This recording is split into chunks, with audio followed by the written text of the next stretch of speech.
Dövlət Su Ehtiyatları Agentliyinin tabeliyində olan Kür-Arar çaylarında bəndlərin istismarı idarəsinin əsas vəzifəsi əhalini, yaşayış məntəqələrini, kənd təsərrüfatı və xalq təsərrüfatı obyektlərini çaylarda baş verən daşqın və sel sularının zərərli təsirlərindən qorumaqdır. Respublikanın 17 rayonunda idarə xidmət göstərir.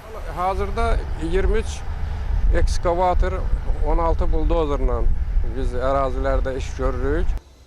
Ötən il idarə tərəfindən mühafizə tədbirlərinin icrası olaraq Kür, Araz və Dağ çaylarında 20 kilometrə yaxın qaya kəsmə işləri və 25 kilometr uzunluğunda məcranın təmizlənməsi işləri yerinə yetirilib. Mühafizə bəndlərinə təhlükə yarana biləcək yerlərdə qaya uçmalarının qarşısını almaq məqsədi ilə 1510 paqnometr məsafədə daş betonla sahil bərkitmə işləri aparılıb. Hazırda idarə tərəfindən Girdimançay çayının Kürdəmir rayonu ərazisindən keçən hissəsində məcra təmizləmə və mühafizə bəndinin təmir işləri aparılır. Görüntüdən də görünür ki, hər ildə Girdimançay çayında və digər dağ çaylarında daha çox lillənmə olur.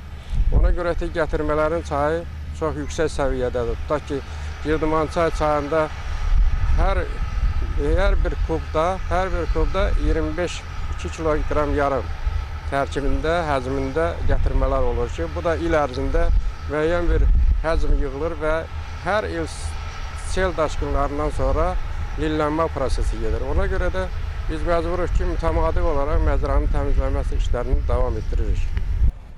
Qeyd edək ki, 2025-ci ildə sahillərin yuyularaq yaşayış məntəqələrinə yaxınlaşmasının qarşısını almaq məqsədi ilə təhlükəli sayılan ərazilərdə idarənin əsaslı təmir planı hesabına 1680, sahilində 530, Salyan rayonunun Parçaxalaç kəndi ərazisində Kür çayının sol sahilində 520, Neftçala rayonunun Qaraqaşlı kəndi ərazisində Kür çayının sol sahilində 150, Neftçala rayonu Bankə qəsəbəsində Kür çayının sol sahilində 480 paqnometr daş betonla sahil bərkitləmə işləri nəzərdə tutulub. Hazırda mühafizə tədbirləri davam etdirilir.